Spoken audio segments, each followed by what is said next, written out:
வணக்கம் and welcome to delight cinemas. இந்த வீடியோவில் இன்னைக்கு பார்த்தீங்கன்னா டைரக்டர் சுந்தர் சியோடைய இயக்கத்தில் அவரும் வடிவேலும் சேர்ந்து நடிச்சிருக்கிற கேங்கர்ஸ் தியேட்டர்ஸில் ரிலீஸ் ஆயிருக்கு.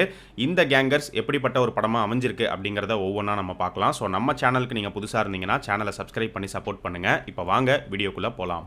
இந்த கேங்கர்ஸ் படத்தோடைய கதை என்ன அப்படின்னு பார்த்தீங்கன்னா, அரசன் கோட்டையில் இருக்கக்கூடிய அரசன் அப்படிங்கிற ஒரு ஹை ஸ்கூலில் படத்தோடைய ஹீரோயினான கேத்ரின் அவங்க வந்து கம்ப்யூட்டர் சயின்ஸ் டீச்சராக ஒர்க் பண்ணிட்டு இருக்காங்க. ஸோ அந்த ஸ்கூலில் ஒரு சில விஷயங்கள் தப்பாக நடக்குது. அது என்ன அப்படிங்கிறது கேத்ரின் தெரிய வருது. இது ஒரு பக்கம்.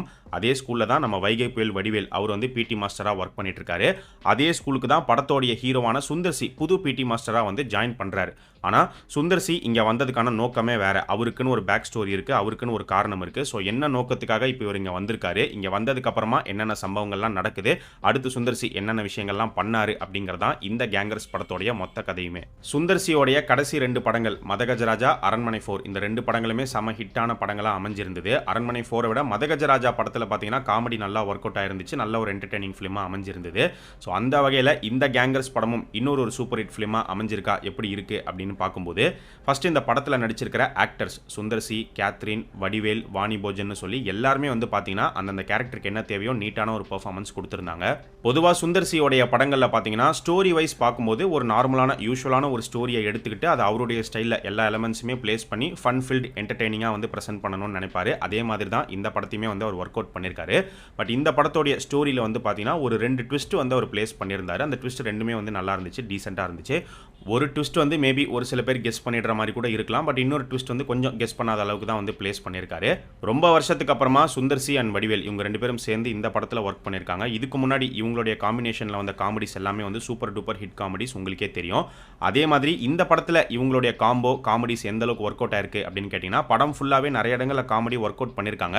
பட் ஆனால் ஒரு சில இடங்களில் தான் காமெடி வந்து கொஞ்சம் நல்லா ஒர்க் அவுட் ஆயிருந்துச்சு. மீதி இடங்களில் வந்து ஓகே அப்படிங்கிற மாதிரி தான் இருந்தது. பயங்கரமாக வயிறு குலுங்கி சிரிக்கிற அளவுக்கு காமெடிஸ் இருக்கான்னு கேட்டிங்கன்னா அந்த அளவுக்கு பெருசாக கிடையாது. ஸோ என்னை பொறுத்த வரைக்கும் இதுக்கு முன்னாடி இவங்களுடைய காம்பினேஷனில் காமெடி ஒர்க் அவுட் ஆன அளவுக்கு இந்த படத்தில் ஒர்க் அவுட் ஆகலை. வடிவேல் இந்த படத்தில் இருக்காரு அப்படிங்கிறதுனாலே எல்லாருடைய எதிர்பார்ப்புமே எப்படி இருக்குன்னா, இந்த படம் வடிவேலுக்கு ஸ்ட்ராங்கான ஒரு கம்பேக்காக இருக்குமா அப்படிங்கிற ஒரு கேள்வி இருக்கும். பட் ஸ்ட்ராங்கான கம்பேக்லாம் சொல்லிட முடியாது. பட் ஆனால் ஒரு ஆவரேஜான டீசெண்டான ஒரு கேரக்டர் அண்ட் காமெடி ப்ரெசென்ட் பண்ணியிருக்காங்க. காமெடியை பொறுத்த வரைக்கும் கொஞ்சம் மிஸ் ஆச்சுன்னா கூட மிஸ் ஃபயர் ஆகிடும். ஏன்னா சில காமெடிஸ் பார்த்தீங்கன்னா பயங்கரமாக ஏதோ ஒர்க் அவுட் பண்ணுறேன்னு பண்ணியிருப்பாங்க, ஆனால் அது அப்படியே கிரிஞ்சாக மாறிடும், இல்லை இரிட்டேட் பண்ணுற மாதிரி ஆகிடும். ஸோ அந்த மாதிரி கிரிஞ்சோ இல்லை இரிட்டேட் பண்ணுற மாதிரியான காமெடிஸோ இந்த படத்தில் கிடையாது. எடுத்துக்கிட்ட கதைக்கு ஸ்க்ரீன் பிளே எப்படி பண்ணியிருக்காங்க அப்படின்னு பார்க்கும்போது, படத்தோடைய first half and second half 2 ஹாஃப்மே பார்த்தீங்கன்னா போர் அடிக்காமல் நீட்டாக கொண்டு போய் முடிச்சிருந்தாங்க. போர் லேக் எதுவுமே ஃபீல் பண்ணுற மாதிரிலாம் இருக்காது.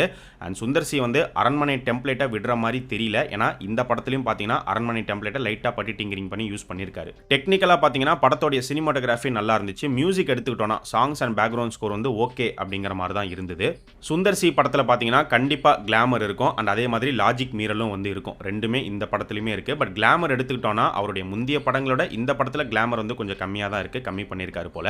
அண்ட் லாஜிக் மீறலும் பார்த்தீங்கன்னா நிச்சயமாக அந்த படத்தில் இருக்குது. பட் அது ஒரு பெரிய குறையால நான் சொல்ல வரல. ஏன்னா இது ஒரு ஃபன் ஃபீல்டு படமாக எடுத்துகிட்டு போகிறதுனால அதெல்லாம் ஒரு பெரிய விஷயமா நமக்கு தெரியாது. ஸோ மொத்தமாக இந்த கேங்கர்ஸ் எப்படிப்பட்ட ஒரு படமாக அமைஞ்சிருக்குன்னு கேட்டிங்கன்னா, என்னை பொறுத்த வரைக்கும் இந்த படம் வந்து ஒரு டைம் பாஸ் ஃபிலிம் தான். ஸோ டைம் பாஸ் ஆகணும்னா இந்த படத்தை தாராளமாக நீங்கள் போய் பார்க்கலாம், ஃபேமிலியோட போய் பார்க்கலாம். அடல்ட் கண்டென்ட்லாம் வந்து எதுவுமே கிடையாது.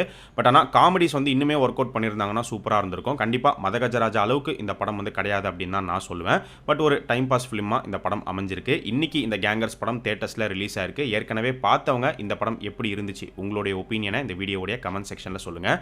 இன்னும் பார்க்காதவங்க தியேட்டரில் போய் பாருங்கள்.